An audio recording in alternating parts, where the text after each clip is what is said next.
السلام عليكم ورحمة الله وبركاته. نبي محمد عليه الصلاة والسلام intii aanu nabiga noqon waa fartan jirka gaadhay waxaa la jeclaysay inuu keligii iskii u baxo inuu naftiisa gaar u la noqdo dadka mu jeclayn inuu ku dhex noolaado in badanna ku sii dhex jiro sidaa awgeed marka qaar wuxuu tagi jiray meelo fogfog inta badan waxa uu caan ahayd meelaha uu tago qaaru xiraa waa meesha waxyigu ku bilaabmay habeenada kamid ah sidoo cibaadeysanaya oo ku cibaadeysanaya diintii nabi ibraahim ayaa waxa ku soo degaya malak jibriil hore u muarag nabi maxamed alayhi salaatu wasalaam meeshuna waa meel iska madow argagaxeeday leedahay rasuulkii waxa ku dhacday malak jibriil waa uu qabtay nabi maxamed uu boqojiyay ilaa meel adag ay arintu la gaadhay naftuba uu khalkhal ay gashay wuxuu ku yiri malak jibriil waxa akhri nabi maxamed wuxuu ku yiri waxaan akhriyo garan maayo malak jibriil waa uu siiday wuxuu waxa akhri nabi maxamed wuxuu yiri waxaan akhriyo garan maayo waa ku celi ilaa arinku meel khatar uu gaadhay naftiisina uu baqday rasuulku alayhi salaatu wasalaam uu siidaayay wuxuu akhri ma saddexaad buu rasuulku waxaan akhriyo garan maayo sidii uu ugu celiyay hadana jibriil ilaa naftiisu ay khatar gashay uu siidaayay markii dambe wuxuu malak jibriil markaa akhriyay aayadahan iqra bismi rabbika alladhi khalaqa nabi maxamed oo akhri aayadaha rabbiga adduunkan iyo kownkan abuuray waxaan oran karnaa wax akhrisku waa amarkii ugu horeeyay ee ilaahay uu soo dejiyay ama waa aayadii ugu horeysay ee muslimiinta la faray wax akhrisku waa arin laga maarmaan u ah horumarka wax akhrisku waa arin ilaahay inagu adoonsaday oo cibaada wax akhrisku waa baahi laga maarmaan ah cidina aanay marnaba aanay ka baahi baxayn nin dadkii hore ah ayaa waxa la weydiiyay adduunkan yaa maamuli doona yaa xukumi doona wuxuu ku jawaabay waxa maamuli doona dadka yaqaana habka ay wax u akhriyaan macnaheedu dadka akhriska badan waxay akhriyayaan yaqaana ee wanaagsan yahay nin kale oo urusta loo jiray oo kamid ah falaasifadii dadkii falsafada ku caanbaxay ee hore ayaa waxa la weydiiyay qof markaa doonaysa inaad xukunto siduu yahay iyo siduu u dhaqmo iyo noloshiisa waxay tahay sidee baad xukuntaa wuxuu waxaan weydiiyay maxaad akhridaa iyo imise buug baad akhriday kolba buugaagtu akhriyay tirada ay leegtahay nooca uu akhriyaa nooca ay u badan yihiin ayaan ka qiyaasaa qofkaasi waxa uu yahay qaacidooyin dahabi aan ku siin doonaa oo wax ka tari doona xagga wax akhriska wax akhriskaagu ha ahaado iqra bismi rabbika alladhi khalaq waxa uu akhri waxaad wax ku akhridaa rabbigii adiga ku abuuray arinta macnaheedu ma fahansantay macna waa akhri wuxuu ilaahay raali ka yahay akhri wax ilaahay ku dhaweynaya akhri wax tarku leh rabbiga magaciisa ku bilow oo markaad marka bismillaah leedahay shay xaraan uma tiraahid bismillaah wax xalaal ah uma u tiraahda wax tar leh wax faa'iido leh wax nuxurkiisu wanaagsan yahay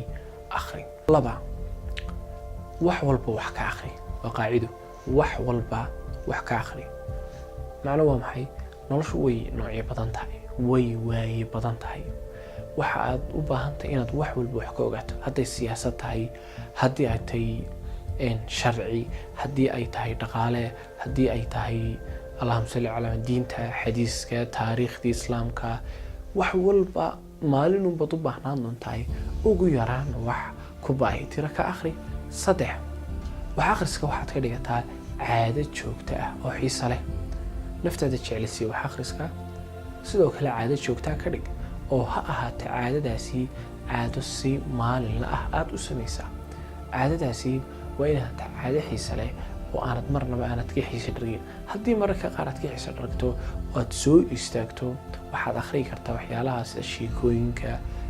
qisooyinka dadkii hore waxyaalaha ku xiisaha kugu soo celinaya akhriska dib u bilow akhrisku waa iska hawlo badan yahay mararka qaar waxaa dhacaysa inaad kabacajisto buuga xagga dambe aad ku tuurto sabir iyo dulqaad ka badi wixii aad maanta akhri lahayd fadlan dib ha u dhigin oo berri ha ku tuurin way haddii berri la gaadhana lama hubo inaad dib usoo tuuri doontid sidaa awgeed mar walba si joogto ah usula xisaabtam dibna ha u dhigin waxay ahayd maanta inaad akhrido wax akhriskii gartay cilmigii gartay faa'iidaysa maxaan akhriyaa maxaan bartaa waa su'aal muhiim muxuu qofku ay tahay inuu akhriyo maxay tahay inuu qofku barto wax walba miyaan bartaa ما يحمل ببرن كلمة واي عمرك كم سنة إن ده حلو ببرد وحقات برتها أو أدقتها وحق الصوتين تأذوق بعض القرآن كهدي أنا تقرني أو أتفتح هذا خلدي أذوق وين تيسك صح القرآن كبر ما قرنا كاس عن ميس إصبر dadaal masaajida gal madrasada gal maxadida wax lagu dhigtay dadka waaweyn gal almuhiim baro waxyaalo muhiimka ah ee taayna diintaada aad ka baratid waxaad barataa luuqaduhu waa shayga ay isku fahmaan dadku inaad aqoon yeelataa waa muhiim inaad baratid luuqadii aad wax ku baran lahaydna way kasii muhiimsan tahay rasuulku calayhi salaatu wasalaam waa kii lahaa qofka luuqad cid kale ay leedahay bartaa wuxuu ka aamin noqday sharkii ay dadkaasi lahaayeen waxaad akhridaa oo aad barataa takhasuska aad leedahay takhasus baad leedahay jaamacad baad dhigataa ama waxa weeye waxbaad barataa waxa aad baratid inaad akhrido oo weliba si dhiib ah si qoto dheer aad u akhrida waa shayaduna meesha taala sidaa awgeed aad u akhri takhasuska aad leedahay ummadda islaamka fadlan ha kala bakhaylin wixii aad baratay ummadda islaamka iyo ummadda soomaaliyeed la nooshahay si aad wax ugu tartid wixii aad baratay aad u akhri way maalmaha ka mid ah ayaa loo baahnaan doonaa aqoontii aad lahayd 4 cilmiga ama aqoonta horumarinta nafta inaad naftaada horumarisaa waa shay muhiim ah haddii aad ka horumariso xagga dhaqaalaha xagga khibradaha xagga allahumma salli qoysnimada xagga waxbarashada xagga naftaadu horumar bay u baahantahay meelo fara badan baad ugu baahantahay naftaada horumar 5 waxaa qofka laga rabaa inuu akhriyo waxyaalaha adduunka ka socda adduun baad ku nooshahay waxaa jira dad ishaya waxaa jira xaalado adag meel maray ummad islaamaad ka tirsan tahay inaad waxa waaqica adduunka jira aad la socotaa waa shay muhiim ah oo aanad ahaan qof damiin oo ka dhacsan warka yaan lagaaga sheekaynin xaaladda caalamka islaamka uu ku noolyahay yaan lagaaga sheekaynin buqacadda aad ku nooshay hareeraha waxaa ka dhacaya halkaa waxaynu kusoo gudbayna waxyaalo badan dhammaanteedna qofku uu ka faa'iidayo saxar la tuurana aan lahayn